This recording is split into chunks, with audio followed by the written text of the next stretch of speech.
আসসালামু আলাইকুম। নবম শ্রেণীতে তোমার কোন গ্রুপ নেওয়া উচিত? সায়েন্স, আর্টস নাকি কমার্স? কোন গ্রুপটা বেশি কঠিন আর কোন গ্রুপটা সহজ? কোন গ্রুপ থেকে A+ পাওয়া সহজ আর কোন গ্রুপ থেকে A+ পাওয়া কঠিন? তুমি যদি অনেক ভালো স্টুডেন্ট হয়ে থাকো তাহলে তোমার কোন গ্রুপ নেওয়া উচিত? একটু মিডিয়াম ক্যাটাগরি স্টুডেন্ট হলে কোন গ্রুপ নেওয়া উচিত? বা দুর্বল স্টুডেন্ট হলে তোমার কোন গ্রুপ নেওয়া উচিত? কোন গ্রুপ থেকে পড়াশোনা করে তুমি কি হতে পারবে? এবং কোন গ্রুপে কোন কোন সাবজেক্ট পড়ানো হয়, এই গ্রুপ রিলেটেড একেবারে যাবতীয় বিস্তারিতভাবে আজকে তোমাকে জানানো হবে। তোমরা যারা ক্লাস 8 থেকে এখন 9-এ উঠবে তোমাদের জন্য এই ভিডিওটা অত্যন্ত গুরুত্বপূর্ণ, কারণ তোমরা এখনও ঠিকমতো জানো না যে গ্রুপগুলা কি, সায়েন্স গ্রুপে কি কি সাবজেক্ট আছে, আর্টসে কি কি সাবজেক্ট পড়ানো হয়, কমার্সে কি কি সাবজেক্ট পড়ানো হয়। সব মিলিয়ে তোমাকে একটা বেসিক ধারণা দেওয়া হবে। আশা করি এই ভিডিওটা তোমার জন্য অত্যন্ত গুরুত্বপূর্ণ ভূমিকা পালন করবে। প্রথমে আসো, আমরা যখন ক্লাস 8 থেকে ক্লাস 9-এ উঠব তখন আমাদের 3টা গ্রুপ নির্ধারিত হবে। স্কুলে 3টা গ্রুপ নির্ধারিত হবে এবং তুমি সায়েন্স গ্রুপ নিয়ে পড়তে পারো, আর্টস নিয়ে পড়তে পারো, কমার্স নিয়ে পড়তে পারো। তো এই 3টা গ্রুপের মধ্যে তুমি যদি কমার্স নিয়ে পড়ো, মানে এসএসসি, তুমি তো নবম দশম, এটা হচ্ছে এসএসসি। এসএসসিতে যদি কমার্স নিয়ে পড়ো তাহলে ইন্টারমিডিয়েট উঠলেও তোমাকে কমার্স নিয়েই পড়তে হবে, অনার্স করলেও কমার্সেই করতে হবে। তার মানে তোমার এই গ্রুপ চেঞ্জ করার আর কোনো সুযোগ থাকবে না।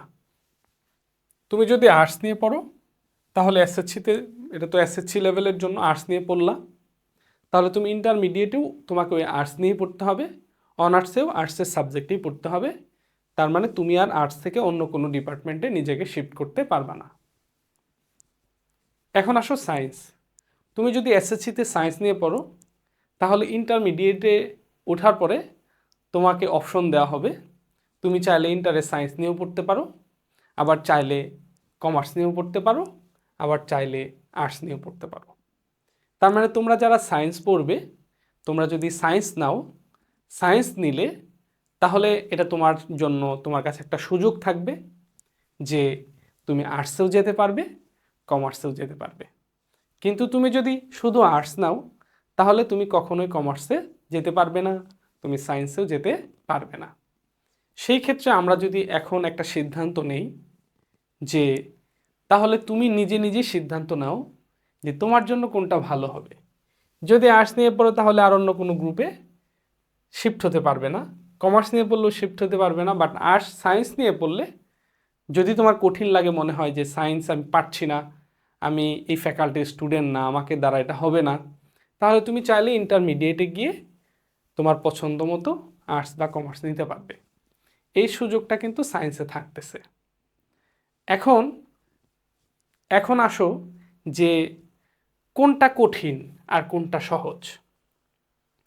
এটা যদি আমি তোমাকে একটু বিস্তারিত বলি তাহলে আমাকে একটু সময় দিতে হবে, আমাকে একটু লিখতে হবে যে কোন গ্রুপে কোন কোন সাবজেক্টগুলো প্রধান প্রধান পড়ানো হয়। প্রথমে আসো বাংলা, বাংলা প্রথম পত্র, বাংলা দ্বিতীয় পত্র, ইংরেজি প্রথম পত্র, ইংরেজি দ্বিতীয় পত্র, সাধারণ গণিত এবং আইসিটি এবং ইসলাম শিক্ষা। এই যে সাবজেক্টগুলোর কথা বললাম, এই প্রত্যেকটা সাবজেক্ট হচ্ছে সায়েন্স, আর্টস, কমার্স সবাইকে পড়তে হবে। বাংলা, ইংরেজি, আইসিটি, ইসলাম শিক্ষা মানে ধর্ম শিক্ষা যেটা, এই সাবজেক্টগুলা মানে বাংলা, ইংরেজি, আইসিটি, সাধারণ গণিত, ধর্মশিক্ষা, এই সাবজেক্টগুলা আর্টস, কমার্স, সায়েন্স সবার জন্য এক, সবাইকে পড়তে হবে, সেম নাম্বারে পরীক্ষা হবে। তবে সায়েন্স, আর্টস, কমার্সের জন্য আলাদা আলাদা গ্রুপ সাবজেক্ট আছে। যেমন সায়েন্সের যে গ্রুপ সাবজেক্টগুলো সেগুলো যদি আমি একটু বলি, প্রথমত হচ্ছে পদার্থবিজ্ঞান। এই পদার্থবিজ্ঞান ইংরেজিতে এটাকে বলা হয় ফিজিক্স, ফিজিক্স পদার্থ। তারপরে আছে হচ্ছে রসায়ন, রসায়নকে ইংরেজিতে বলা হয় কেমিস্ট্রি। এরপরে আসে হচ্ছে জীববিজ্ঞান, জীববিজ্ঞানকে বলা হয় হচ্ছে বায়োলজি। এরপরে আছে হচ্ছে উচ্চতর গণিত, উচ্চতর গণিত। এবং কমার্সের জন্য আরও একটা সাবজেক্ট আছে, সেটা হচ্ছে বাংলাদেশ ও বিশ্ব পরিচয়, বাংলাদেশ ও বিশ্ব পরিচয় বাওবি। এই হচ্ছে 5টা গ্রুপ সাবজেক্ট: পদার্থ, রসায়ন, জীব, উচ্চতর গণিত এবং বাংলাদেশ ও বিশ্ব পরিচয়। এখন এখান থেকে তোমাকে অবশ্যই পদার্থবিজ্ঞান এটা নিতেই হবে, মাস্ট বি, কম্পালসারি। রসায়ন এটাও নিতেই হবে, কম্পালসারি। বাওবি এটা নিতেই হবে, কম্পালসারি। এই 3টা সাবজেক্ট অবশ্যই তোমাকে কম্পালসারি নিতে হবে। বাকি যে 2টা সাবজেক্ট আছে, জীববিজ্ঞান এবং উচ্চতর গণিত, এই দুইটার ভিতরে তোমাকে একটা অপশন দেওয়া হবে। তুমি চাইলে একটাকে অপশনাল অথবা আর একটাকে কম্পালসারি নিতে পারবে। এই দুইটার মধ্যে একটাকে কম্পালসারি নিতে হবে, মানে অবশ্যই নিতে হবে, আর একটা হলো অপশনাল নিতে হবে। এখন তুমি দুইটার মধ্যে যে কোনো একটাকে অপশনাল নিতে পারো, যে কোনো একটাকে কম্পালসারি নিতে পারো। এখন অনেকেই উচ্চতর গণিত কঠিন লাগে, তখন উচ্চতর গণিত বাদ দিয়ে কৃষি শিক্ষা নেয়। কৃষি শিক্ষাও তুমি এখানে একটা সাবজেক্ট হিসাবে নিতে পারো, তবে এটা হলো ভুল সিদ্ধান্তের কারণে নেয়। যেমন তুমি 8 থেকে 9-এ উঠবা, তো একটা সাধারণ 8 থেকে 9-এর ছোট্ট একটা বাচ্চা, সে কিন্তু বুঝে না, তোমরা এখনো বুঝে ওঠো নাই। অনেকে উচ্চতর গণিতটাকে কঠিন মনে করে কৃষি শিক্ষা নিয়ে নেয়। একটু ভালো করে খেয়াল করো, তুমি যদি সায়েন্সে পড়ো তাহলে অবশ্যই তোমাকে উচ্চতর গণিত নিতে হবে। যদি উচ্চতর গণিত না নাও, পরবর্তীতে যদি তুমি ইন্টারমিডিয়েটে সায়েন্স নিয়ে পড়ো, ইন্টারমিডিয়েটে যে একটা সায়েন্স নিয়ে পড়লে যে একটা গণিত থাকবে, ওই গণিতটা হচ্ছে এই উচ্চতর গণিত। তাহলে তুমি যদি এসএসসিতে উচ্চতর গণিত না পড়ে যাও, তাহলে ইন্টারমিডিয়েটে গিয়ে তুমি গণিত পড়তে, উচ্চতর গণিত পড়তে পারবে না। তাহলে তোমার আর সায়েন্স নিয়ে কোনো লাভ থাকে না। সুতরাং যদি সায়েন্সেই পড়ো, যদি তোমার ডাক্তার, ইঞ্জিনিয়ার বা ভালো কিছু হওয়ার স্বপ্নই থাকে, তাহলে অবশ্যই তোমাকে উচ্চতর গণিতটা নিতে হবে। এখন কথা হচ্ছে যে বায়োলজি এবং উচ্চতর গণিত কোনটা অপশনাল নিব আর কোনটা কম্পালসারি নিব, এটা তোমার ইচ্ছা। বায়োলজি যদি অপশনাল নাও, উচ্চতর গণিত কম্পালসারি না, হয়তো মেডিকেল যাদের ডাক্তার হওয়ার স্বপ্ন, কোনো সমস্যা নাই, সাবজেক্টটা থাকতেই হলো। আবার যাদের ইঞ্জিনিয়ার হওয়ার স্বপ্ন, তাদের উচ্চতর গণিতটা থাকলেই হলো। অপশনাল না কম্পালসারি সেটা ম্যাটার করে না। তাহলে হচ্ছে এই সায়েন্সের সাবজেক্টগুলো। অন্যদিকে আমরা যদি আর্টস দেখি, আর্টসে কোন কোন সাবজেক্টগুলো পড়ানো হয়। আর্টসের মধ্যে মেজর একটা সাবজেক্ট হচ্ছে ইতিহাস, ইতিহাস, তারপর হচ্ছে অর্থনীতি, অর্থনীতি, তারপর হচ্ছে ভূগোল,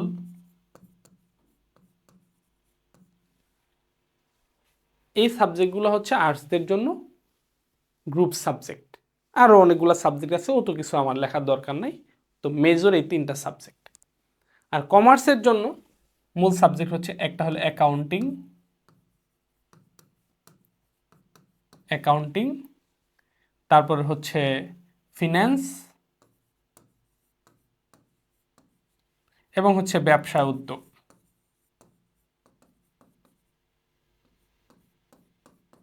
ব্যবসা উদ্যোগ, এই 3টা হলো মূল সাবজেক্ট। বাকি আরও বিভিন্ন ধরনের সাবজেক্ট নেওয়া যায়।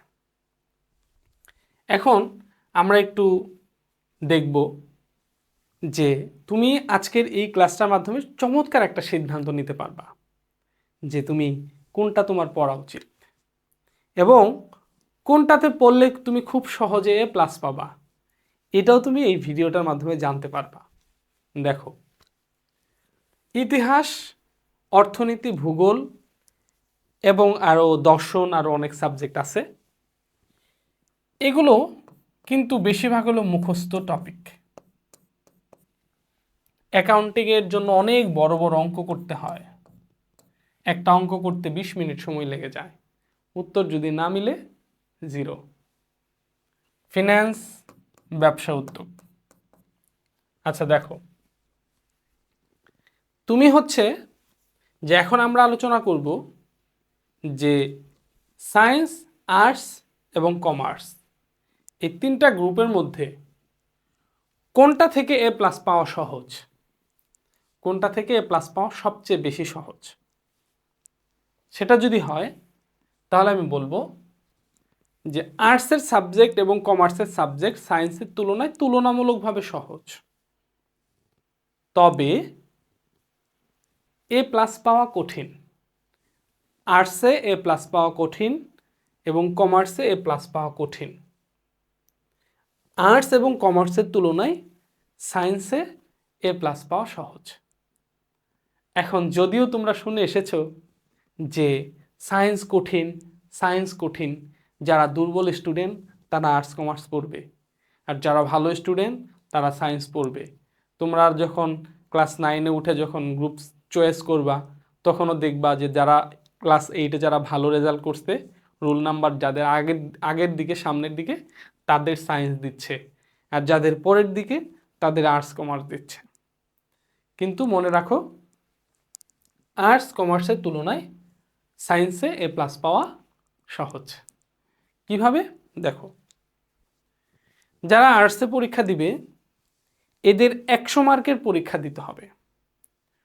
ধরো এই যে 70 মার্কসের সৃজনশীল প্রশ্ন লেখা বা রিটেন পরীক্ষা আর 30 মার্কের এমসিকিউ, এদের পরীক্ষা হবে 100 মার্কের।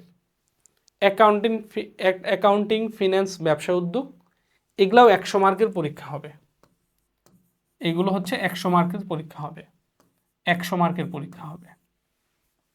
কিন্তু তুমি যদি সায়েন্সে পড়ো, সায়েন্সদের ক্ষেত্রে সায়েন্সদের কিন্তু 100 মার্কের পরীক্ষা হবে না, পরীক্ষা হবে 75 মার্কে, 75 মার্কের পরীক্ষা হবে। আর 25 মার্কস কোথায় যাবে? 25 মার্কস থাকবে হচ্ছে প্র্যাকটিক্যাল মার্কস। 25 মার্কস হচ্ছে প্র্যাকটিক্যাল মার্কস, স্কুলের স্যারেরা যে মার্কসটা দিবে। সো প্র্যাকটিক্যালে কিন্তু কখনোই যদি সর্বনিম্ন দেয় তাহলে 23 দেয়, 25-এর মধ্যে 23 দেয়। এভারেজ সবাইকে 24-25 দিয়ে দেয়। আমরা যদি একেবারে লো মার্কসটা ধরি 23, তাহলে কিন্তু এই আর্টস এবং কমার্সে তুমি কোনো ধরনের প্র্যাকটিক্যাল মার্কস পাচ্ছ না। কিন্তু সায়েন্সের পদার্থ, রসায়ন, জীব, উচ্চতর গণিত এই 4টা সাবজেক্টের জন্যই তুমি হচ্ছে প্র্যাকটিক্যাল মার্কস পাচ্ছ 25। তাহলে 25 থেকে যদি তোমার পরীক্ষা কিন্তু হবে 75-এ, একটু ভালো করে খেয়াল করো, তোমার পরীক্ষা হবে 75-এ, তার মানে তুমি কিন্তু 25 অলরেডি পেয়ে আছো। আমি যদি লো মার্কস ধরি তাহলে 23 প্র্যাকটিক্যালের জন্য মার্কস তুমি আগে থেকেই অটোমেটিক পেয়ে আছো।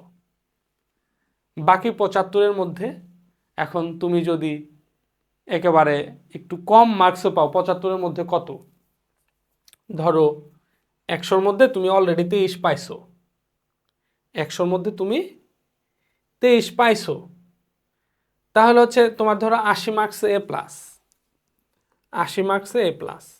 তুমি এটার ভিতরে প্র্যাকটিক্যালে সর্বনিম্ন মার্কস আমরা 23 ধরি, 23 তুমি অটোমেটিক পেয়ে আসো, তাহলে 80 থেকে 23 বাদ দাও, তাহলে কত হবে? 3 আছে কত, 10, 7, হাতের 1 3, 8 থেকে 3 মধ্যে 5। বাকি 75 মার্কসের মধ্যে তুমি যদি 57 মার্কস পাও, 75-এর মধ্যে যদি মাত্র 57 পাও, তবুও তোমার এ প্লাস আসবে, তুমি এ প্লাস পেয়ে যাবা। তাহলে তোমার পরীক্ষা হবে 75-এ এই 4টা সাবজেক্টে, পদার্থ, রসায়ন, জীব এবং উচ্চতর গণিত। এই 4টা সাবজেক্টে তোমার 75-এ পরীক্ষা হবে। এই 75-এর মধ্যে তোমার টার্গেট হচ্ছে মাত্র 57 মার্কস। যদি এই 57 মার্কস তুমি পাও তাহলেই হচ্ছে তোমার জন্য এ প্লাস হয়ে গেল। কারণ প্র্যাকটিক্যালে সর্বনিম্ন 23ও যদি দেয় তাহলে 57 আর 23 যোগ করলে হচ্ছে 80, এ প্লাস মার্কস হয়ে গেছে। তাহলে একটু ভালো করে খেয়াল করো, এই যে 100 মার্কের পরীক্ষা হবে, এগুলা থেকে তুমি বলতে পারো যে এগুলা থেকে 80 পাবো, তাইলে 80 পাওয়া তো সহজ। এই পরীক্ষাগুলোতে 100 মার্কের পরীক্ষা 80 পাওয়া খুব একটা সহজ না, কারণ এই যে ইতিহাস, অর্থনীতি, ভূগোল এগুলো অনেক বর্ণনামূলক লেখা, অনেক বর্ণনামূলক লেখা, কোনো ম্যাথমেটিক্যাল টার্ম নাই, তোমার বিক্রিয়া নাই, চিত্র নাই, শুধু লেখে খাতা ভরাইতে হয়, লেখা অনেক সুন্দর করতে হয়, বানান ভুল করা যায় না, অনেক কিছু এখানে আছে, যার কারণে একটা সৃজনশীল প্রশ্ন লেখার পরে আসলে 8-9 পাওয়া যায় না, এভারেজ 6-7 এরকম দেয়, কারণ শুধু বর্ণনামূলক লেখা, যার কারণে এখানে মার্কস কম আসে। অ্যাকাউন্টিংয়ের অনেক বড় বড় অঙ্ক, 20 মিনিটে একটা অঙ্ক করছে, উত্তর মিলে নাই, দেখা গেছে যে মার্কসটা আর দিবে না, যার কারণে এই যে ফিন্যান্স, ব্যবসা, উদ্যোগ এগুলোও বর্ণনামূলক, খুব একটা ফুল মার্কস এখানে দেয় না, A+ পাওয়া কঠিন। একটা সৃজনশীলে ইতিহাস, ভূগোল, অর্থনীতি এগুলোর একটা সৃজনশীলে 10-এ 10 পাওয়া খুবই কঠিন, এভারেজ 6-7 এরকম আসে। তো তুমি যদি 7 করে পাও তাহলে তোমার তো A+ হবে না। আর অন্যদিকে দেখো তুমি 25 অলরেডি পেয়ে আসো, প্র্যাকটিক্যালের মার্কস যেটা এটা অটোমেটিক পেয়ে আসো, এগুলাতে কিন্তু কোনো প্র্যাকটিক্যাল মার্কস নাই। আবার অন্যদিকে দেখো পদার্থ, রসায়ন, জীব, পদার্থ, রসায়ন এবং উচ্চতর গণিতের ক্ষেত্রে একেবারে ছোট ছোট অঙ্ক, গ নাম্বার এবং ঘ নাম্বারে সূত্র দিয়ে ছোট ছোট অঙ্ক আসবে। ছোট অঙ্ক যদি সূত্রটা লেখো তাও মার্কস দিবে, উত্তর যদি না মিলে তাও 3-এর মধ্যে 2 দিয়ে দিবে। যদি তোমার সূত্রটা হয়, উত্তর মিলে নাই, এরপরও 3-এর মধ্যে 2 পাবা। আর উত্তর যদি মিলে যায় তখন 3-এর মধ্যে 3 পাবা। তার মানে আর এই যে পদার্থ, রসায়ন এগুলাতে খুব ছোট ছোট অঙ্ক, বিক্রিয়া যেটা অঙ্ক যদি মিলে যায় তাহলে 3-এ 3 পাবা, 4-এ 4 পাবা, মানে একটা সৃজনশীলে 10-এ 10 পাবা, মার্কস কাটার কোনো সুযোগ নাই। রসায়নের বিক্রিয়াগুলো ভালোভাবে লিখতে পারলে মার্কস কাটার কোনো সুযোগ নাই। বায়োলজির একটু ভালোভাবে চিত্র আঁকলে মার্কস কাটার কোনো সুযোগ নাই, এগুলা ছাক্কা মার্কস। আর গণিতের কথা তো নাই বলি, ছাক্কা মার্কস। হ্যাঁ, মানে একটা অঙ্ক হয়েছে, একটা সৃজনশীলের অঙ্ক হয়েছে, তুমি 10-এ 10 পাবা নিশ্চিত যদি মিলে যায়, কিন্তু এখানে কিন্তু 10-এ 10 পাওয়ার কোনো সুযোগ নাই। একবার সম্পূর্ণটা আনসার করে আসছো তাও 10-এর মধ্যে 7 দিবে, একেবারে ভালো হইলো 7 দিবে, খুব ভালো হলে 8 দিল, কিন্তু সবগুলা তো তুমি খুব ভালো করতে পারবা না। সো আমরা তোমাদের এটাই দেখাইলাম যে তুলনামূলকভাবে সায়েন্স থেকে A+ পাওয়া সহজ। এই জন্য তোমরা দেখবা যত স্টুডেন্ট সায়েন্স থেকে A+ পায় ওই তুলনায় আর্টস এবং কমার্স থেকে A+ পাওয়া নাই বললেই চলে, অনেক কম স্টুডেন্ট A+ পায়। কেন? কারণ এখান থেকে A+ পাওয়া কঠিন, সায়েন্স নিয়ে A+ পাওয়া সহজ। এখন আসো যে সায়েন্স পড়া কি কঠিন, সায়েন্স পড়া কি কঠিন না সহজ, এই বিষয়টা উত্তর করি। পদার্থ, রসায়ন, জীব, উচ্চতর গণিত এগুলো নাকি অনেক কঠিন। তোমাকে যারা কঠিন বলেছে যে পদার্থ অনেক কঠিন, রসায়ন কঠিন, বায়োলজি কঠিন, উচ্চতর গণিত কঠিন, তোমাকে যারা কঠিন বলেছে তারা আসলে সম্ভবত সায়েন্সে পড়ে নাই, অথবা সায়েন্সটাকে এই যে পদার্থ, রসায়ন, জীব, উচ্চতর গণিত, বায়বি এগুলা যে খুব একটা ফিল করে করে চমৎকার বুঝে বুঝে পড়া যায়, একেবারে বেসিক থেকে পড়া যায়, একেবারে সরিয়ে সরায়ের মতো পড়া যায়, এটা হয়তো তারা জানে না। আমরা যখন পড়াই, বিশেষ করে আমি কিন্তু বায়োলজি পড়াই, জীববিজ্ঞান পড়াই, তো জীববিজ্ঞান আমার যে ইউটিউব চ্যানেল আছে, আমার চ্যানেলের মধ্যে গিয়ে তুমি যদি আমার বায়োলজি ক্লাসগুলো করো, যেমন এখন তুমি 8 থেকে 9-এ উঠবা, কোনো বই তুমি পড়ো নাই, বই কিনো নাই, এরপর আমি তোমাকে বলবো তুমি যদি আমার একটা বায়োলজি ক্লাস করো, তোমার কাছে বায়োলজিটা অনেক সহজ লাগবে, মনে হবে বাহ এটা তো সহজ। ঠিক আছে, আমার লেখা একটা বইও আছে, আমি তোমাদের একটু দেখাই। বাংলাদেশের মধ্যে খুবই, হয়তো তোমরা নাম শুনেছো অথবা তোমাদের বড় ভাইরা হয়তো সাজেস্ট করবে যে বায়োলজির জন্য এই বইটা সংগ্রহ করতে। ইতোমধ্যেই আলহামদুলিল্লাহ 2025 সালের এসএসসি পরীক্ষার্থী যারা আছে তারা ইতোমধ্যেই 26 প্রায় 40,000 স্টুডেন্ট এই সহজ বায়োলজি বইটা সংগ্রহ করেছে। তো বইটা বায়োলজির ক্ষেত্রে একেবারে খুব সহজে তোমরা যারা প্লাস পেতে চাও তাদের জন্য স্পেশাল বইটা আমাদের সব কিছু সুন্দর করে সাজিয়ে গুছিয়ে দেওয়া হয়েছে। এই বইটা থেকে বোর্ড ফাইনাল পরীক্ষায় একেবারে 90% প্রশ্ন যে কোনো বোর্ডে, অল বোর্ড, প্রত্যেকটা বোর্ডে এই বই থেকে প্রশ্ন একবার হু কমন আসে বোর্ড ফাইনাল পরীক্ষায়। সো বইটা রকমারি ওয়াফি লাইফে পাওয়া যাচ্ছে। এছাড়াও যদি একটু কঠিন মনে হয় এগুলো তোমাদের জন্য, তাহলে এই যে একটা নাম্বার আছে হোয়াটসঅ্যাপ নাম্বার, এখানে আমাকে মেসেজ দিয়ে দিবা, তাহলেই বইটা সংগ্রহ করতে পারবা। তো আমি একজন লেখক, এটাও জানা হলো যে আমার একটা লেখা বই আছে, শুধু এসএসসি না ইন্টারমিডিয়েট লেখাও বই আছে, বইটার কথা তোমাদের বললাম। আচ্ছা, এখন আমরা এখানে আসি। যে পদার্থ, রসায়ন, জীব, উচ্চতর গণিত, তোমাদের কেউ যদি বলে যে এটা কঠিন লাগে, তাহলে সে হয়তো মানে সায়েন্স যে কতটা মজা করে পড়ানো যায় এটা জানে না। আমাদের রেদওয়ান্স মেথড থেকে আমাদের সায়েন্সদের জন্য কোর্স আছে। আমাদের রেদওয়ানকে হয়তো তোমরা সবাই চিনো, সে ফিজিক্স কেমিস্ট্রি পড়াচ্ছে, ম্যাথ আমাদের সাজান স্যার আছে, কেমিস্ট্রির জন্য এনাম স্যার আছে, বায়োলজির জন্য আমি আছি, ইংলিশের জন্য টিপু স্যার আছে, জিলানি স্যার, আর আদার্স যারা আছে প্রত্যেকেই এতটা চমৎকার পড়ায় যে আমরা কেমন পড়াচ্ছি, আমরা আসলে কেমন পড়াই। তো আমাদের যে রেদওয়ান্স মেথড ফেসবুক পেজ আছে এবং হচ্ছে ইউটিউব চ্যানেল আছে, আমাদের ইউটিউব চ্যানেলে গিয়ে তোমরা হচ্ছে যে আমাদের অসংখ্য ভিডিওস আছে, তোমাদের প্রত্যেকটা সাবজেক্টের প্রত্যেকটা অধ্যায়ের আলাদা আলাদা ভিডিও আছে।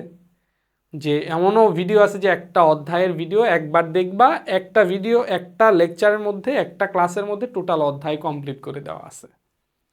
সো এগুলা তোমরা দেখে একটু যাচ করবা যে আমরা কেমন পড়াচ্ছি, কতটা ফিল করে পড়ানো যাচ্ছে। বিশেষ করে হচ্ছে যে যেমন আমার বায়োলজির ক্ষেত্রে প্রত্যেকটা ক্লাস আমরা 3D অ্যানিমেশনের মাধ্যমে, যেমন হার্ট পড়াচ্ছি, একবার হার্টের ভিতরের অংশটা 3D অ্যানিমেশন দিয়ে দেখে দেখে পড়তেছি। ধরো আমরা কিডনি পড়তেছি, কিডনির অ্যানিমেশন দেখে দেখে পড়বো, ফুসফুস অ্যানিমেশন দেখে দেখে পড়বো, হাড়, বিভিন্ন ধরনের হাড়গুলো আছে এগুলো পড়তেছি। সো আমার যে ক্লাসগুলো, এগুলো ফ্রি ক্লাসগুলো তোমরা যদি করো তাহলে বুঝতে পারবা যে কতটা ফিল করে পড়ানো যায়। সো আমি তোমাদের এতটুকু এনশিওর করতেছি, এতটুকু করলাম। আমাদের ক্লাস যদি ভালো না লাগে, ইউটিউবে অসংখ্য টিচারদের ক্লাস আছে, তাদের ক্লাস দেখবা। বাট আমি তোমাকে এতটুকু এনশিওর করি যে physics, chemistry, biology, math, higher math, এই যে তোমরা যে শুনেছো যে এগুলা কঠিন সাবজেক্ট, এগুলো আসলে কঠিন না। তুমি যদি একেবারে শুরু থেকে একটু মনোযোগ দিয়ে প্রতিদিন 4-5 ঘন্টা যদি রেগুলার স্টাডি করতে পারো, বেশি না, তুমি যেহেতু এখন 8 থেকে 9 উঠবা, আমি তোমাকে এতটুকু এনশিওর করি যে তুমি যদি প্রতিদিন 4 থেকে 6 ঘন্টা, যদি মাথা খুবই ব্রেন যদি শার্প হয় তাহলে 4 ঘন্টা, আর যদি তোমার ব্রেন একটু খারাপ হয়, তুমি লাস্ট ক্যাটাগরি স্টুডেন্ট হও, তাহলে 6 ঘন্টা। তুমি যদি প্রতিদিন 4 থেকে 6 ঘন্টা স্টাডি করতে পারো নিয়মিত, যেমন ধরো আমাদের যে কোর্স আছে এসএসসির জন্য সায়েন্সের অল সাবজেক্ট, তুমি বাংলা, ধর্ম, BGS, physics, chemistry, biology, math, সব কিছু একটা সায়েন্সের একটা সায়েন্স অল ইন ওয়ান একটা কোর্সের মধ্যে। যেমন এটা এসএসসি 27দের জন্য এটা 9,900 টাকা দিয়ে সারা বছরের জন্য, ক্লাস 9, 10, এসএসসি ফাইনাল পরীক্ষা পর্যন্ত মাত্র 9,900 টাকা দিয়ে সবগুলা সাবজেক্ট 2 বছর ব্যাপী পড়তে পারতেছ। পুরো এসএসসি, হোল এসএসসি লাইফের যত পড়াশোনা 9,900 টাকা দিয়ে তোমার কমপ্লিট হয়ে যাচ্ছে। এখন দেখো যে এই 9,900 টাকা দিয়ে তুমি হোল এসএসসি লাইফ শেষ করতে পারতেছো একেবারে কোনো ধরনের মানে দুশ্চিন্তা ছাড়া, টেনশন নাই, ঠিক আছে? তো ফিজিক্স, কেমিস্ট্রি, বায়োলজি, উচ্চতর গণিত, হ্যাঁ, এগুলো আসলে কঠিন সাবজেক্ট না। তুমি যদি ওই যে বললাম 4 থেকে 6 ঘন্টা আমাদের এই কোর্সের যে ক্লাসগুলো হবে, এই ক্লাসগুলোর পাশাপাশি প্রতিদিন একটা করে ক্লাস হয়তো হবে, হ্যাঁ, বা 2টা করে ক্লাস হবে। এই ক্লাসগুলো পড়বা, স্কুলে যেটা পড়া দিবে পড়বা, আর বাসায় বসে বসে 4 থেকে 6 ঘন্টা পড়ার যদি একটা মন মানসিকতা তোমার থাকে, তুমি যত দুর্বল স্টুডেন্টই হও সায়েন্স তোমার জন্য সহজ হয়ে যাবে। একেবারে কথা দিয়ে রাখতেছি, সহজ হয়ে যাবে। মানে যদি তুমি যে সাবজেক্টটাই তোমার কঠিন লাগুক, তোমাকে বলছে যে ফিজিক্স কঠিন, তোমাকে বলছে কেমিস্ট্রি কঠিন, বায়োলজি কঠিন, কোনটার কথা কঠিন তোমাকে বলছে, সেই কঠিন সাবজেক্টে আমাদের যে ইউটিউব চ্যানেল আছে সেখানে গিয়ে হচ্ছে তুমি একটা ক্লাস করে দেখো যে সেটা কঠিন না সহজ। আশা করি তোমার ভালো লাগবে। সো এই হচ্ছে মোটামুটি একটা নির্দেশনা যে সায়েন্স, আর্টস এবং কমার্স তোমার জন্য কোনটা নেওয়া জরুরি। তুমি যত দুর্বল স্টুডেন্টই হও তোমার কাছে এখনও অনেক সময় আছে। তুমি মাত্র 9-এ উঠেছো, 9-এর 1 বছর, 10-এর 1 বছর, এরপরে আরও 2-3 মাস পরে এসএসসি পরীক্ষা হয়। সো হিউজ একটা সময় আছে। এই সময়টা তুমি যদি প্রপারলি ইউজ করতে পারো, সায়েন্সের জন্য মানে A+ is waiting for you. Not only A+, I think golden A+ is waiting for you, যদি রেগুলার 4 থেকে 6 ঘন্টা একেবারে রেগুলার নিয়মিত পড়াশোনা করতে পারো। ঠিক আছে, আরেকটা কথা এখন আসো যে এই যে কমার্স, আর্টস এবং সায়েন্স কোনটা থেকে পড়লে কি হওয়া যায় এটা বলে একটু শেষ করে দিব। তো সায়েন্স, আমি তো বলছি যে সায়েন্সে তুমি যদি পড়ো তাহলে সায়েন্স থেকে তুমি পরবর্তীতে আর্টস, কমার্স যে কোনো সাবজেক্টে তুমি কনভার্ট হইতে পারো, যে কোনোটাতে তুমি চলে যেতে পারবা। কিন্তু আর্টস এবং কমার্সে যদি পড়ো তাহলে কিন্তু ওই সাবজেক্টগুলোতে আর যেতে পারবা না। এখন আসো যে কে কি হতে চাও। এখন শোনো, তুমি যদি সায়েন্সে পড়ো তাহলে ডাক্তার হতে পারবে, ইঞ্জিনিয়ার হতে পারবে এবং আর সব হতে পারবে। বাংলাদেশে যত চাকরি আছে সব হতে পারবে। শুধু স্কুলের টিচার হতে পারবে না, স্কুল এবং কলেজের টিচার হতে পারবে না। কমার্সের সাবজেক্ট যারা পড়ায় এবং আর্টসের সাবজেক্ট যারা পড়ায় এই সাবজেক্টগুলোর পড়ানোর টিচার হতে পারবে না। তাছাড়া বাংলাদেশে যত চাকরি আছে এই সায়েন্স পড়ার মাধ্যমে তুমি সব হতে পারবা। সব কিছু, যেমন তুমি ডাক্তার হতে পারবা, তুমি ইঞ্জিনিয়ার হতে পারবা, তুমি হচ্ছে ব্যাংকার হতে পারবা। ব্যাংকের ধরো সোনালী ব্যাংক বা রূপালী ব্যাংক, বাংলাদেশ ব্যাংকের সিনিয়র অফিসার, ক্যাশ অফিসার, হ্যাঁ, জেনারেল অফিসার, জেনারেল ম্যানেজার যা আছে সব এখান থেকে হতে পারবা। বিসিএস ক্যাডার, তোমার ডিসি, এসপি, এএসপি, ইভেন তুমি অ্যাডভোকেটও এই লাইন থেকে হতে পারবা। কিন্তু তুমি যদি আর্টসে পড়ো ডাক্তার, ইঞ্জিনিয়ার হতে পারবা না। তুমি যদি কমার্সে পড়ো ডাক্তার, ইঞ্জিনিয়ার হতে পারবা না। আমাদের বেশিরভাগ ধারণা যে আমরা কমার্স পড়লে হয়তো ব্যাংকার হবে, ব্যাংকে চাকরি করবে। সায়েন্স পড়লে ডাক্তার, ইঞ্জিনিয়ার হবে। সায়েন্স পড়লে হয়তো ব্যাংকে চাকরি করা যাবে না, তোমাদের একটা ধারণা থাকতে পারে। এটা সম্পূর্ণ ভুল ধারণা। তুমি যদি সায়েন্সে পড়ো, সায়েন্স থেকেও এখন এখন বাংলাদেশের মধ্যে যে যারা ব্যাংকে চাকরি করতেছে 1000 জন যদি ব্যাংকের মোট নিয়োগ হয়, যে ব্যাংকে টোটাল 1000 সিনিয়র অফিসার নেওয়া হবে বা জেনারেল ম্যানেজার নেওয়া হবে বা অফিসার ইন জেনারেল নেওয়া হবে, হ্যাঁ 1000, সেখানে তোমরা দেখবা 800 জন হচ্ছে সায়েন্সের আর আর্টস কমার্স মিলে 200 জন হবে। কারণ আমাদের যে চাকরিগুলা, যে কোনো চাকরি, তুমি যে বিসিএস ক্যাডার বলো, সারা বাংলাদেশে যদি 1000 বিসিএস ক্যাডার হয় তাহলে দেখবা 800 জন সায়েন্সের আর 200 জন আর্টস আর কমার্স মিলা। তো সায়েন্সের চাকরির যে বাংলাদেশের যে চাকরির সেক্টর, যে কোনো চাকরি বলো, প্রত্যেকটা চাকরি সেক্টরে সায়েন্সের স্টুডেন্টরা বেশি সুবিধা পায়। কি কারণে? কারণ হচ্ছে চাকরির পরীক্ষাগুলো হয় হচ্ছে গণিত। ধরো 100 মার্কের পরীক্ষা, তাহলে 30 মার্কস থাকবে গণিত, ধরো 20 মার্কস থাকবে বিজ্ঞান, ইংরেজি থাকবে, বাংলা থাকবে, সাধারণ জ্ঞান থাকবে। দেখো, সায়েন্সের স্টুডেন্টদের সাথে আর্টস এবং কমার্সরা গণিতে পারে না, এরা সবসময় গণিতে দুর্বল থাকে। সায়েন্স পড়ার কারণে এরা গণিতে খুব ভালো করতে পারে। আর এদের তো সায়েন্স পড়লে তো বাংলা সাবজেক্টও থাকে, সো তারা বাংলাও পারে। সায়েন্স পড়লে তো ইংরেজি সাবজেক্টও থাকে, তারা ইংরেজিও পারে। কিন্তু এই যে ইতিহাস, অর্থনীতি, ভূগোল, এগুলো থেকে চাকরির কোনো প্রশ্ন আসে না। অ্যাকাউন্টিং, ফিন্যান্স, ব্যবসা, উদ্যোগ, এগুলা থেকেও চাকরি করার জন্য কোনো প্রশ্ন আসে না। যার কারণে চাকরি করার জন্য কমার্স এবং আর্টসেরা সবসময় পিছিয়ে যায়। বিসিএস ক্যাডার হওয়ার দৌড়ে তারা পিছিয়ে যায়, কারণ বাংলা থেকে প্রশ্ন আসে। এরা তো সায়েন্সে তো বাংলা সাবজেক্ট আছে, বাংলা তো ইন্টারমিডিয়েট পর্যন্ত পড়ে। সায়েন্সে তারপর হচ্ছে ইংরেজি থেকে কোশ্চেন হয়, সায়েন্সেরা তো ইংরেজিও পড়ে ওদের মতো, সো এরা ইংরেজিও পারে। আবার ম্যাথ থেকে কোশ্চেন হয়, বিশেষ করে হায়ার ম্যাথ যারা ইন্টারমিডিয়েট পর্যন্ত সায়েন্স পড়লে যে ম্যাথের একটা ব্যাকগ্রাউন্ড যে স্ট্রং হয়, ওইটার উপর বেস করে তারা ম্যাথগুলা, ক্রিটিক্যাল ম্যাথগুলা পারে। কিন্তু এদের যদিও ম্যাথ থাকে, এসএসসিতে থাকে, ইন্টারমিডিয়েটে গিয়ে আর ম্যাথ থাকে না, যার কারণে এরা ম্যাথে দুর্বল হয়। চাকরির ম্যাথের যে একটা প্রতিযোগিতা, এদের সাথে পেরে ওঠে না।